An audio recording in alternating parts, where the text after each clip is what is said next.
Yeah. Welcome. Welcome you. So what is it you do exactly at UNICEF?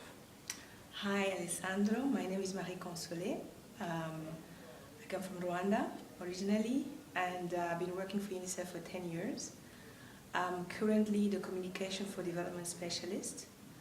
A Communication for Development Specialist is a communication person, but that basically communicates for the community and the people.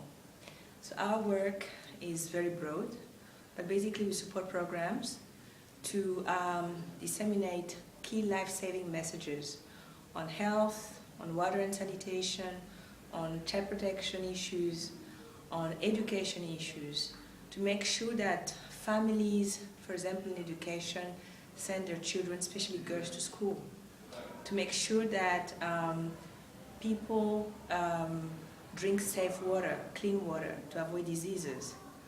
For example, for health, to make sure that children are vaccinated, to make sure that they have a healthy nutrition. So our work is to advise the programs within UNICEF to come up with a communication strategy that will support these communities and these families to take a healthier behavior towards saving the life of their children in all the different sectors that we work in. So in particular, I support child protection section on the prevention of violence and sexual abuse against children.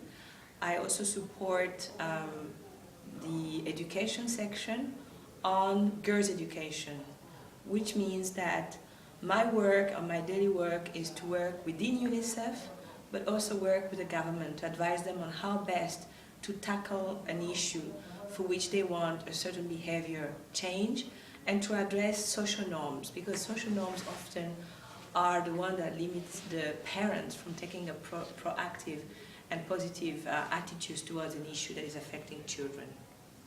Okay, for my advertising campaign, I'm going to run a pre-campaign and a post-campaign, and I would like to know what kind of questions I should have for these two.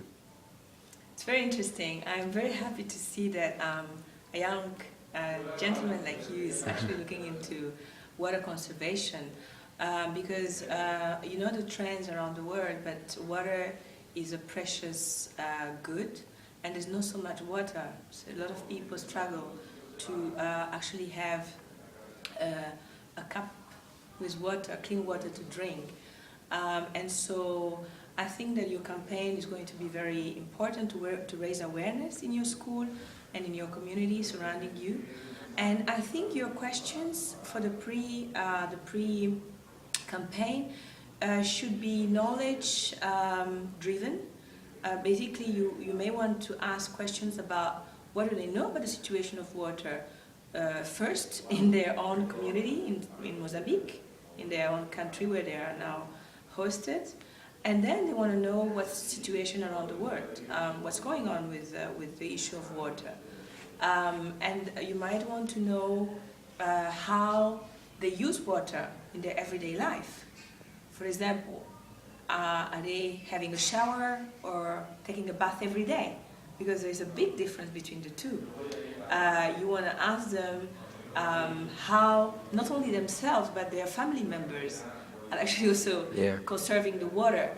Do they let the water run when they brush their teeth or not? Do they make sure that every time they're finished doing something with the tap, do they close the tap? Because even a drop of water after a couple of hours is a significant amount of water. So you want to know their knowledge about all these issues, but you also want to know, and the practice, as I was saying, how do they use the water, you know, basically, and their attitude towards it, you know, are they actually taking a different, are they self-aware of the fact that if they take a different attitude, they will be able to